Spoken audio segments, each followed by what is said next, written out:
My name is Tim Flynn. I'm the host of this podcast called Breaking Bullying. I'll be back with brand new episodes this October.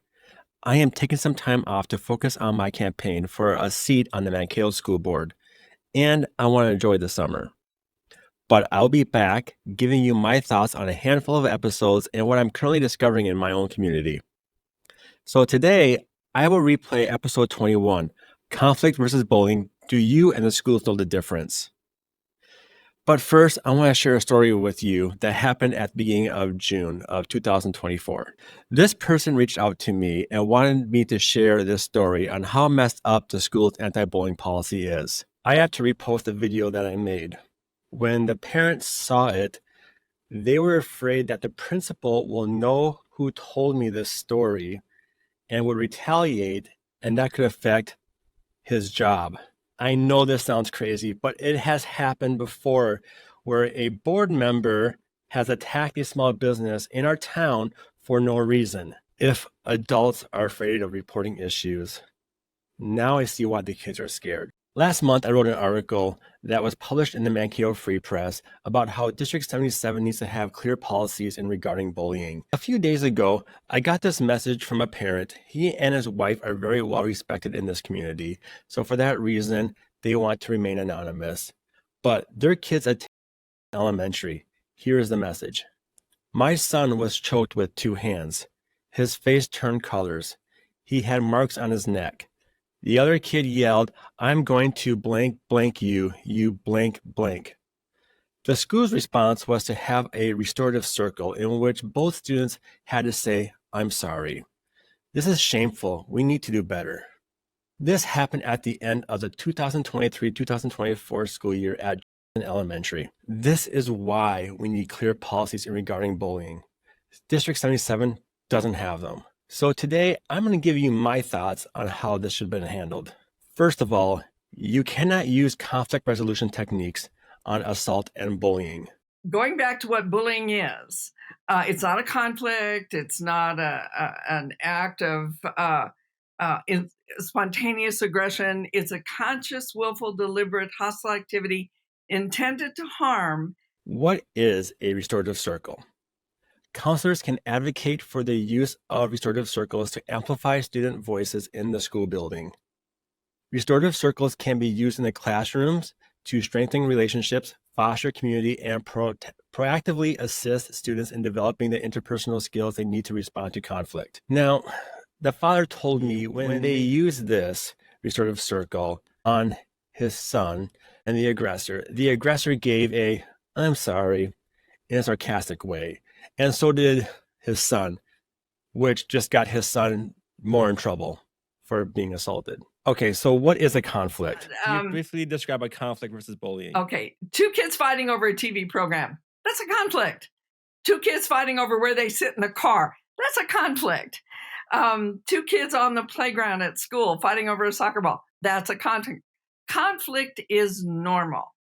As Liz Loescher said, conflict is inevitable. Violence is not.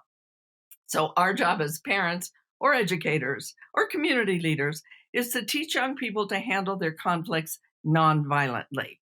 So you're telling me that a child who is being choked, that is called a conflict? To me, that is bullying and assault. In my opinion, this is how it should have been handled. 1, both parents get a phone call. 2, meet with each student individually, get both sides of their story, and if available, look for camera footage. 3, talk to teachers and staff to find out what they noticed before and after with each kid. 4, that kid who was choking another student gets suspended. He is not safe to be around other kids at the moment. And we also need to get social services involved, because how does a young elementary student become that violent and have that type of language? We also need to support the kid who is doing the bullying. What I mean by that is we need to make sure that he is mentally okay and that he himself is not being abused and that he is safe outside of the school.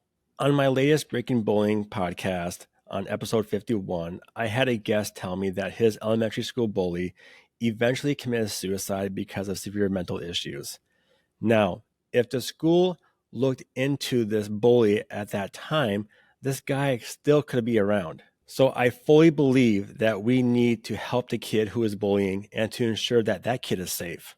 Next, as far as the target of this bullying, or some people might call it the victim, assure him that if he has any more issues with this student and or their friends, that he should contact a staff member immediately.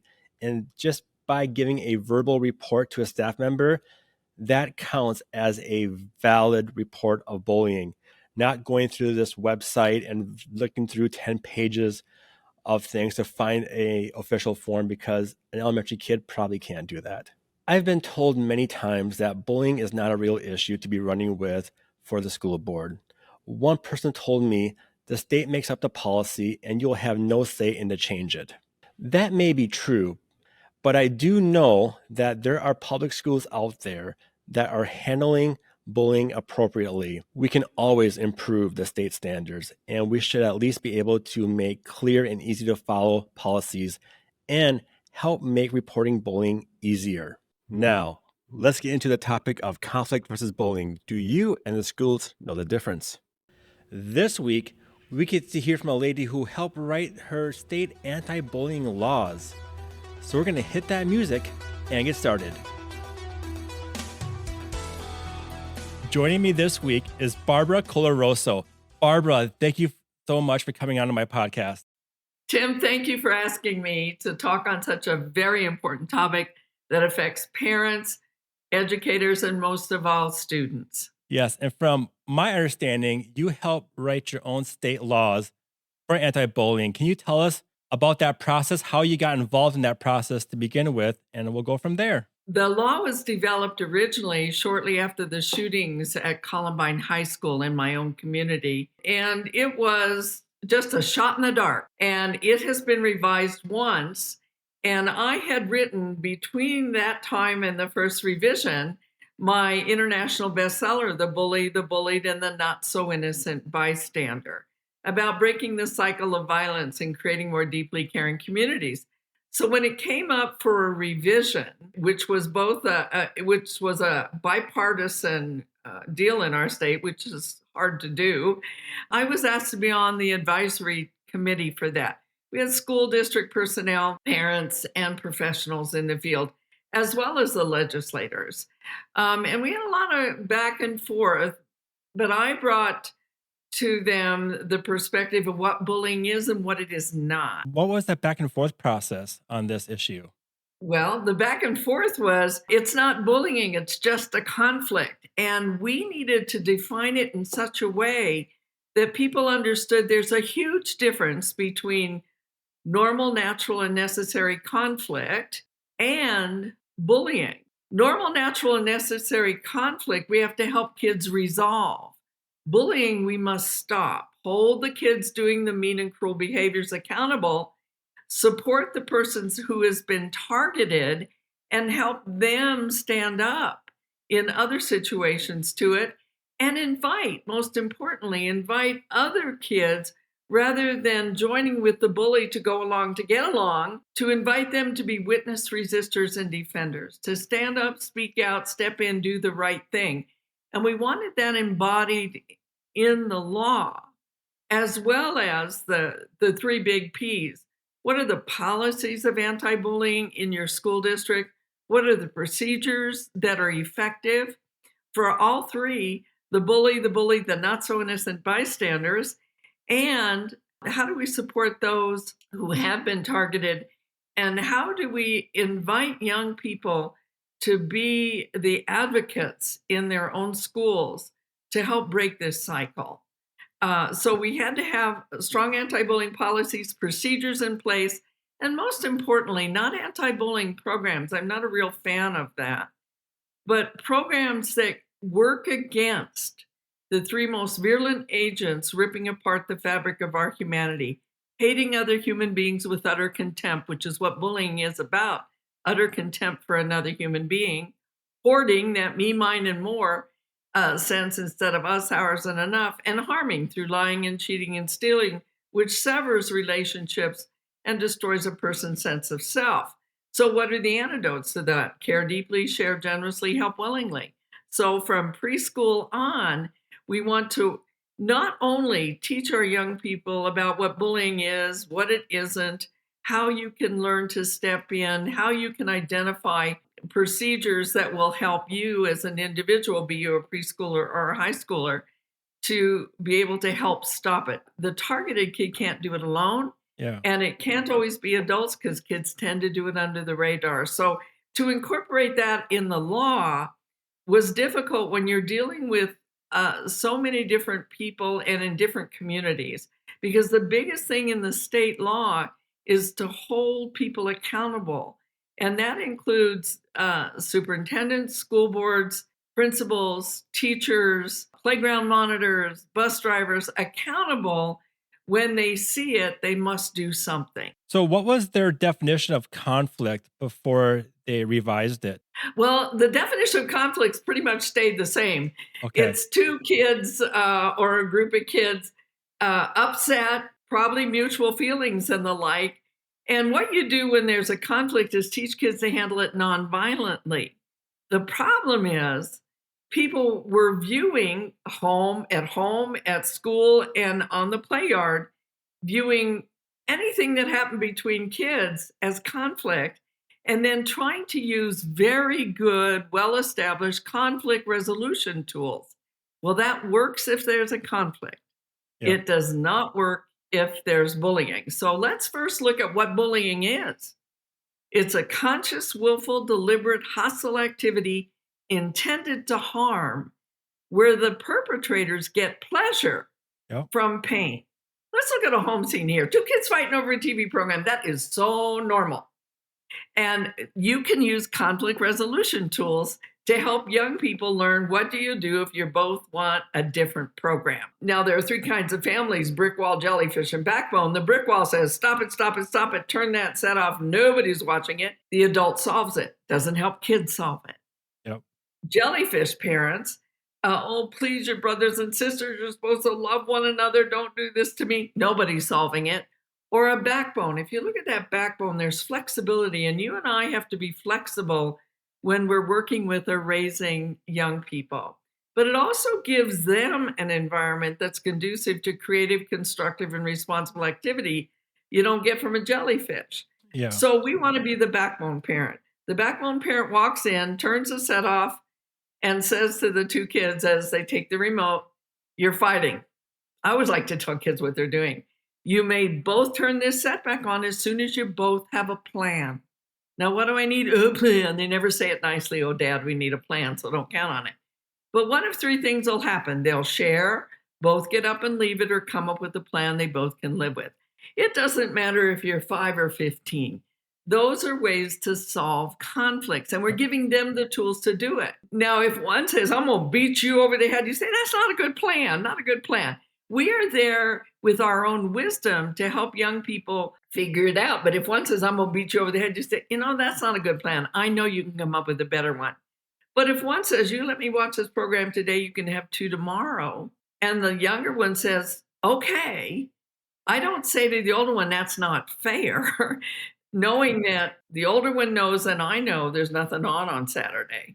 It's not the teachable moment yet. It comes when the little one says, but there's nothing on today. It's not fair. And then I say, I noticed you're giving in to your big brother. Would you like to learn a few good lines? And you teach them the lines.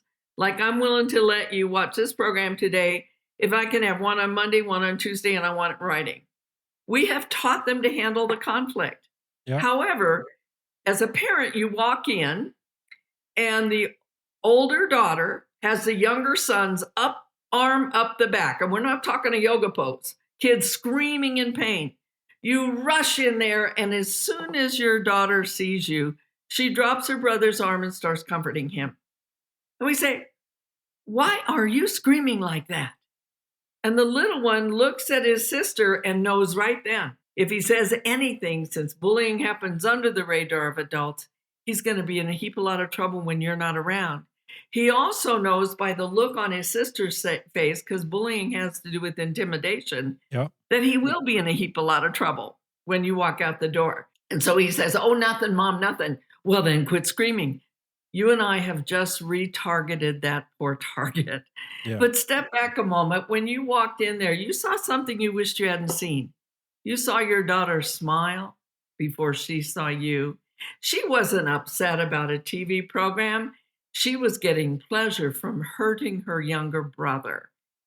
It's that smirk that gives it away. Yeah. And then we know that this is not a conflict. This is mean and cruel behavior. And you do not put the two of them down and say, let's be nice. You don't take two girls when one comes up and says, this girl called me a gross name, spread an ugly rumor online, and tripped me in the hallway. We don't use conflict resolution tools for that. We don't sit the two down and say, let's be nice, let's work this out.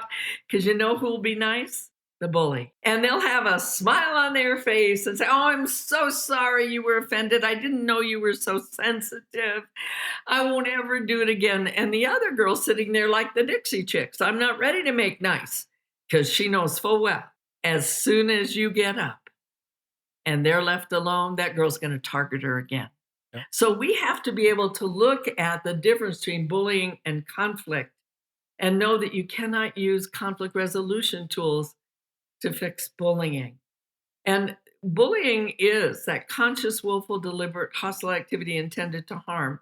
And there are 4 ways to do it and 3 means. And this is where my involvement, not only in my own state law, but the law in Texas for cyberbullying came in. The 4 ways, it can be a one-time event. I'll bet some of the audience can look at their bullying definitions for their schools and see the old definition that says, must be continuous and repeated over time. I have fought since 2000 to get into state laws and provincial laws throughout the world that it can be a one-time significant event. Don't you think a kid's head swirled in the toilet ought to count? We shouldn't have to wait for it to happen twice. A young person called a gross racial or sexual term shouldn't have to happen continuously before we stop it. A young person ostracized online with ugly rumors spread once is enough. So it can be a one-time significant event. The second way is the most common, continuous and repeated over time, often under the radar of adults. I think people get confused of being rude, like calling someone a jerk because they're like annoyed with them, Yeah, versus talk about sexual harassment, really trying to say something to hurt them on purpose. yes. Where, being rude is like, you don't really say it to be mean. You just say it because you're just annoyed with probably yourself. There's a big difference. It is a conscious, willful, deliberate activity intended to hurt. Yep. And that's one of the biggest keys. And it can be a one-time event. It can be continuous and repeated. It can be hazing. Hazing by its nature is bullying. And then the one all of us have to deal with in today's world, online and offline bullying, where it's cyber technology enhanced or digital enhanced bullying. We used to say the online world and the real world. That's not true anymore for this generation. It's online, offline have merged in the good things and in the mean and cruel behaviors to amplify both. It is the real world for them. And there are 3 ways we can do it: verbal, physical, and social. We used to call it relational in my day, but it's social. Shunning, rumor, gossip, and exclusion. And it's high time we saw that for what it is. And we need to look at the characteristics of bullying. There is always, without exception, an imbalance of power. Whether it's size, number, status, position, wealth, there is always an imbalance of power. There is always in bullying an intent to harm. 2 kids getting in a fisticuff might hurt one another, but they didn't intend to harm the other person. They just wanted that remote back or the soccer ball back. But in bullying, that's that smirk. There's an intent to harm. There's also, just like the 10-year-old looking at her younger brother, a threat for more of it to happen soon.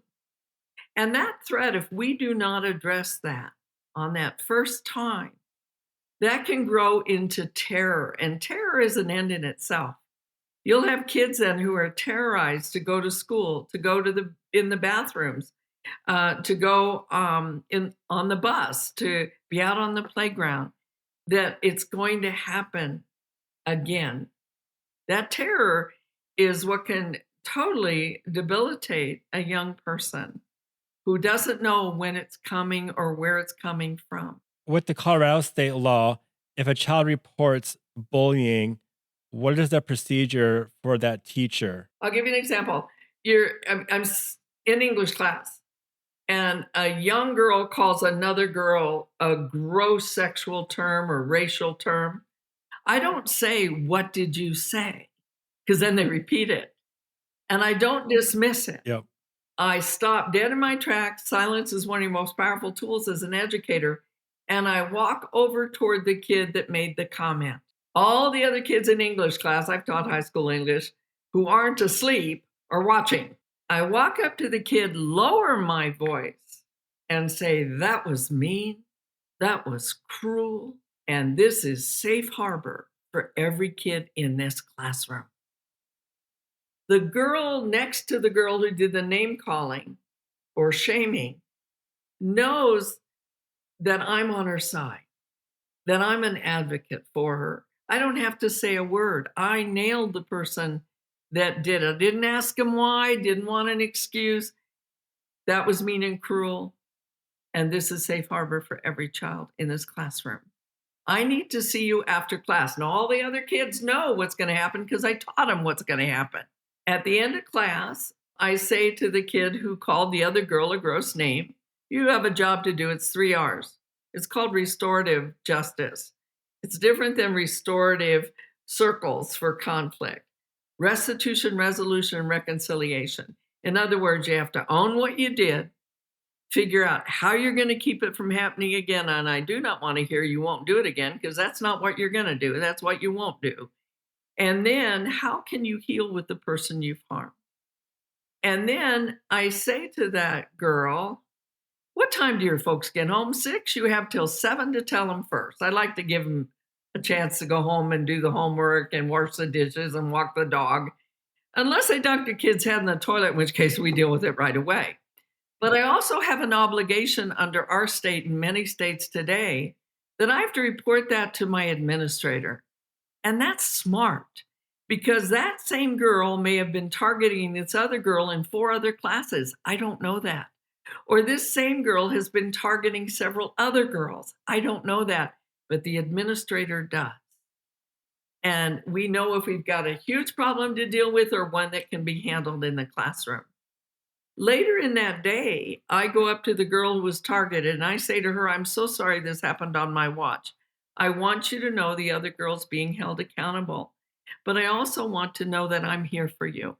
And there are people you can tell." The sad thing is, from middle school on, so many young people will roll their eyes and say, "It's been happening to me since I was in first grade."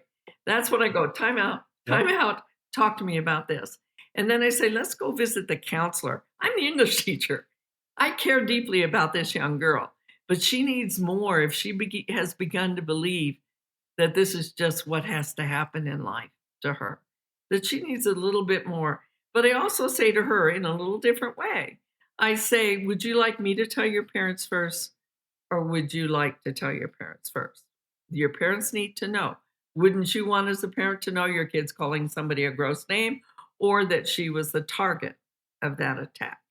And so then we go through the restorative practices. Little ones, I do that for, little girls can target other little girls at 4.5.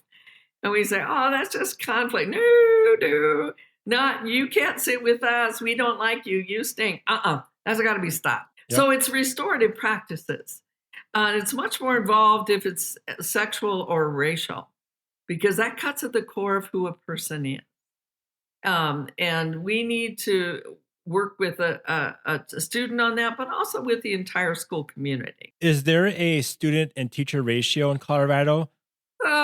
Supposed to be, but with a shortage of Okay. teachers and the like, it's edging up. I like to see in the lower grades if we can have a smaller ratio with our young people, then we can not only give them a strong academic foundation, but an ethical foundation. You see, I Yeah. want whether your kid is 5 years old or 15, when the high status social bully, which is a bully we often dismiss, the status social bully says to all the other girls, I don't like the new girl. You want to be in my group? Don't eat lunch with her. I want your daughter to be the one to say, that's mean, that's cruel, and have the courage to go sit next to the new girl because she will do that Yeah. at cost, whether she's 5 or 15. She'll probably get, oh, Miss Goody Two Shoes, or you're next. And your young boys in the locker room, when the high status social bully says, look at that kid over there, different skin color, religion, gender, physical or mental ability, the big five for hate crimes. What makes a hate crime different than any other crime? It's criminal bullying. Let's go mess him up. Yep. I want your kid to be the one to say, no, he's not such a bad kid. Back off, leave him alone. And he'll probably get, what are you, chicken? What do you just like him? But you and I, if we walk our talk and talk our walk, if we look at how we treat other human beings and model it for our own children, it's not just walk the talk, but talk the walk and talk to them about honoring the humanity of another person. I say to kids, you don't have to like every kid in this classroom. You must honor their humanity and care deeply about them. Caring deeply doesn't mean you like them, but it means you're not going to cause them harm and you're willing to step in when they're in pain. Developing that sense of compassion. I like how you described how you would handle that comment, that bully right away. I feel today, like you said, we're short staffed on teachers. I feel like teachers don't have time to do all that extra. Do you know how long that took? Not very long. And the more you do it, and the kids get to know that kids even know which parent to ask for what.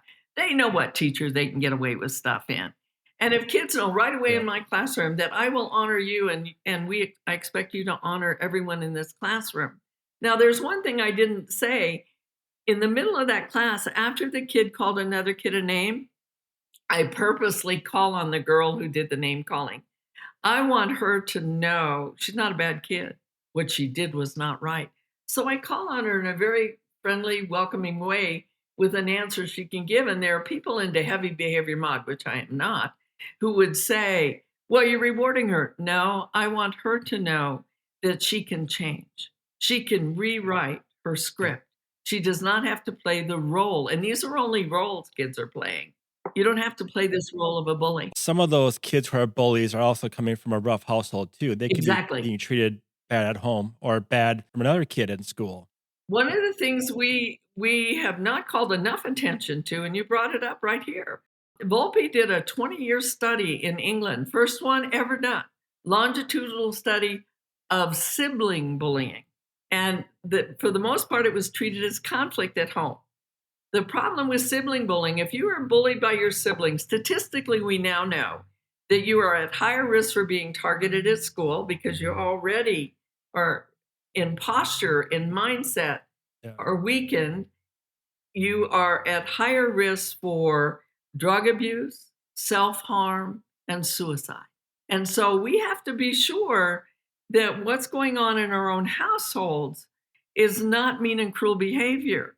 That when one kid says, oh, I was just joking, when they target their sibling's body, their shape, their weight, because weight-based bullying is a thing today, or the fact that they stutter or have a disability of some kind, we have to nail that. That is not conflict. That is mean and cruel. You said something earlier that you're not a big fan of anti-bullying programs. Can you tell me more about that?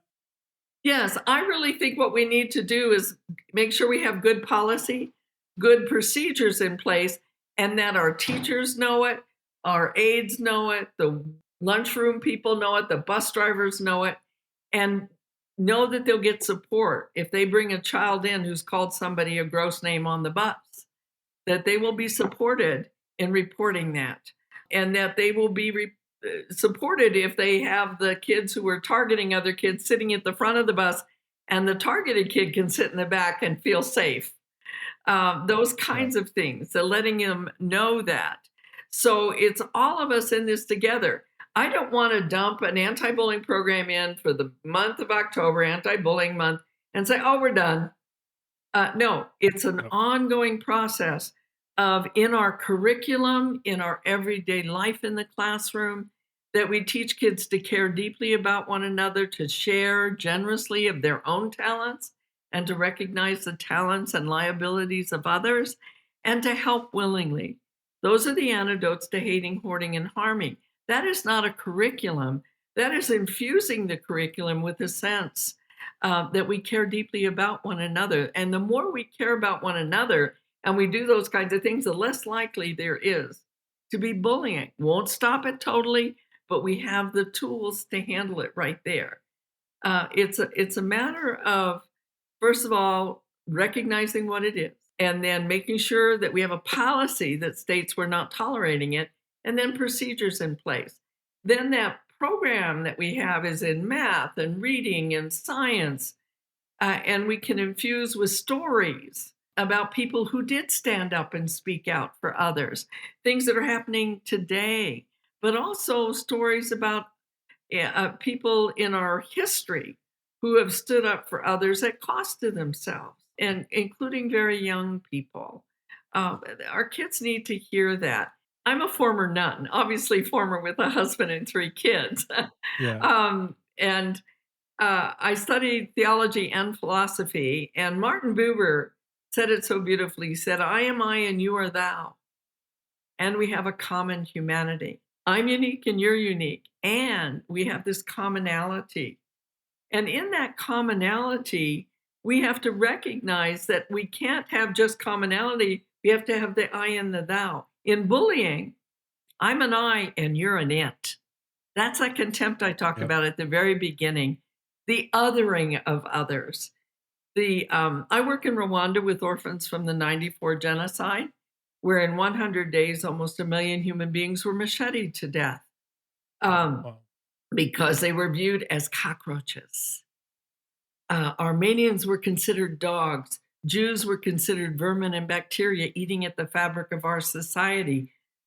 Cambodians were worms. Rohingya today are called fleas. That's why we cannot tolerate children calling one another ugly, gross names, because that is step one in the dehumanization process. And the premise of all of my work is that it's a short walk from hateful rhetoric to hate fueled crimes to crimes against humanity. It's Yeah. no giant leap. And we got to recognize that we may be perhaps on a bullet train here with that, and that we have got to stop in its tracks in our homes, our schools, and our community. Any sense of othering people, any sense of treating another human being with contempt. Because once I have contempt for you, I can do anything to you and not feel any shame or compassion. I can take a Matthew Shepherd, beat him up, tie him to a fence post, leave him to die. And when those two people were arrested, they said, yeah, but he was gay. Take a James Bird, Jasper, Texas, drag him on the back of a pickup. When those three young men were arrested, they said, yeah, but he was Black. Renee Vert, 15 years old, 100 kids knew about her death. 25 of her normal classmates knew that these Yep. three girls had hurt her and broke her arm before they drowned her. And when the three girls were in court, they said, wow, she was brown and ugly and fat. I didn't like her. And another girl said, I couldn't stand the sound of her voice.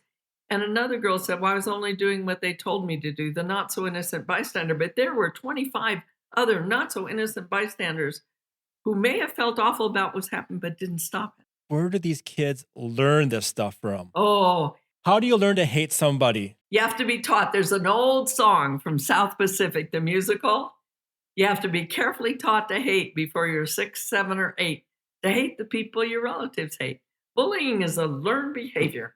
You have to be taught to other somebody. You have to be taught that they're so different that they don't count.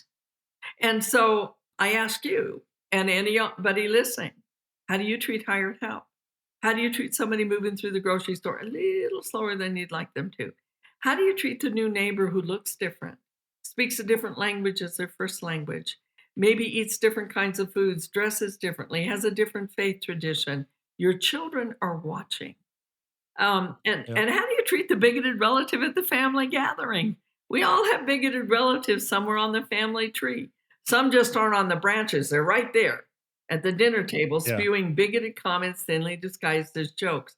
Can your children see you say, that was racist, or that was sexist, or I'm bothered by that?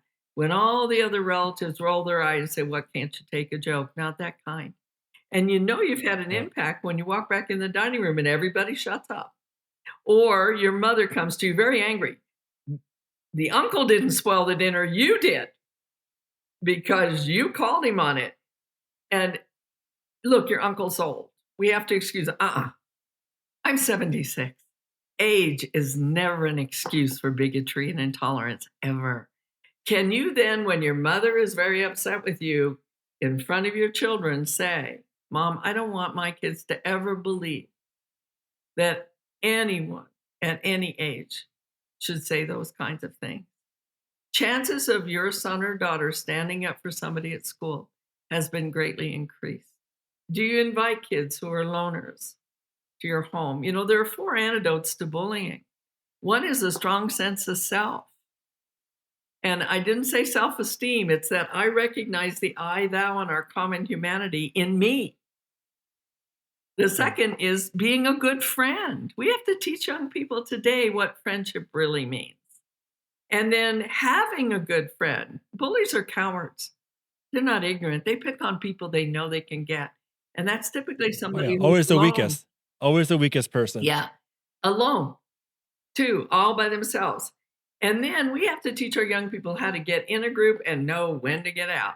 When all the other kids are going along to get along with the bully, and they will ostracize a girl from the lunchroom, I want your son or daughter to know that there are things you can do because you feel it. That person matters. And to go sit next to her.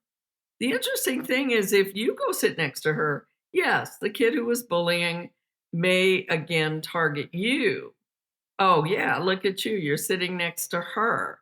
But other girls who were going along to get along, their guts didn't speak to them very comfortably and saying, this is not right. And when they see somebody standing up, the chances of them sitting with that other girl at lunch tomorrow has been increased, or willing to step in for the other little boy someplace else. So it's that's how we create a community of caring. A community of deep caring has very little bullying. Yeah. Doesn't mean it's totally eliminated, but very little. And the others are standing up for the kid. I don't like to talk about politics at all, but I feel like news, what you hear in the media about certain sides, like Democrat, Republican, whatever, it doesn't help having kids seeing that type of stuff. As they're We gonna, are swimming in a toxic climate today of mean and cruel. And we have got to say, not here. And we have to say to our children, how do you discern mean and cruel from an opinion that you might have? You're entitled to an opinion. You're not yep. entitled to be mean and cruel to another human being. You're not entitled to other somebody. And that comes from our homes and our schools. And people say, well, if they're allowed to bully at home, what do we do at school? I've always said as a teacher, when they walk through that classroom door, I have them for 5 hours. That's longer than most other people will be seeing them when they're not attached to their tools or parents are attached. I can make a difference. And kids are looking for that difference. Somebody to say, I believe in you, I trust in you, I know you can handle this, or listened to, cared for, and very important to me.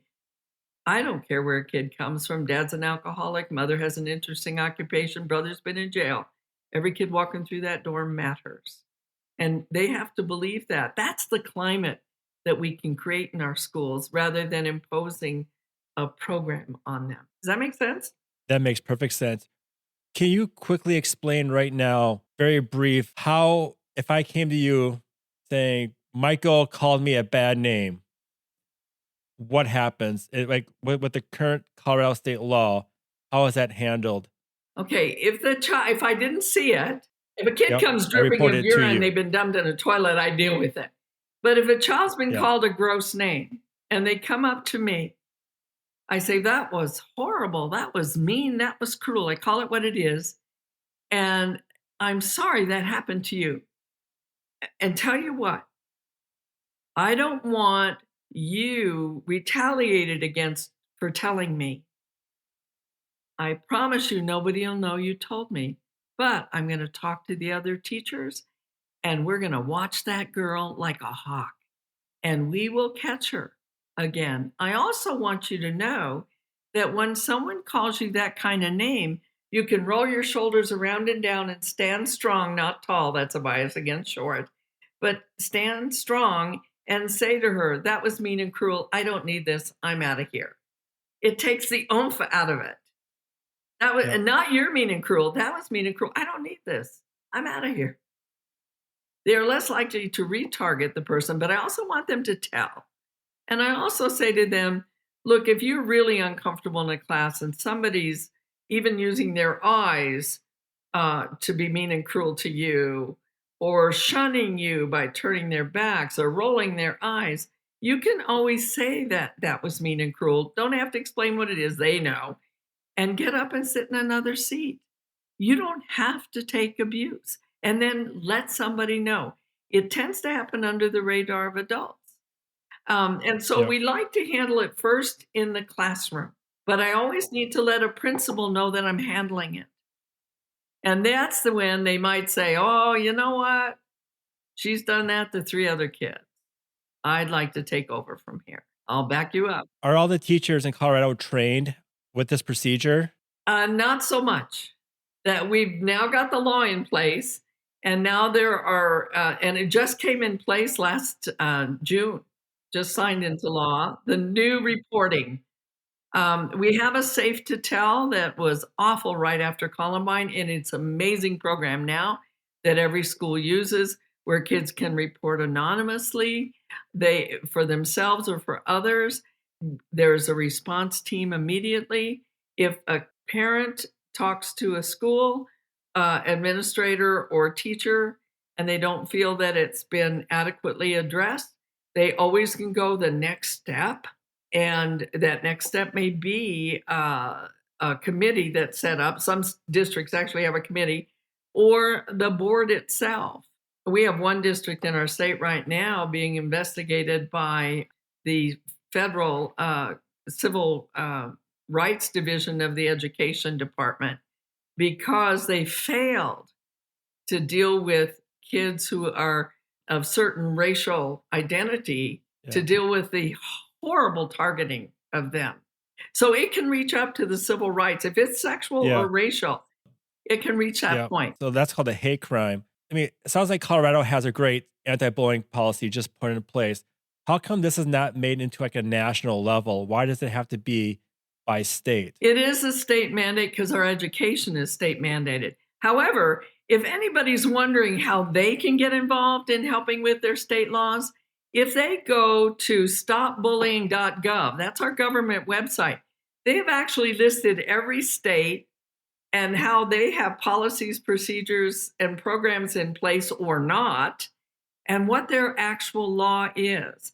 And if you feel very concerned about what's going on in your own state, there is nothing to say you can't get actively involved, but know what's in your state and know which representatives you could go to, and then do it. Make that phone call and say, I want to be involved. How do you know which person to go to? Well, if you look at your state, you look at representatives that may have originally sponsored that bill, and it's usually a bipartisan.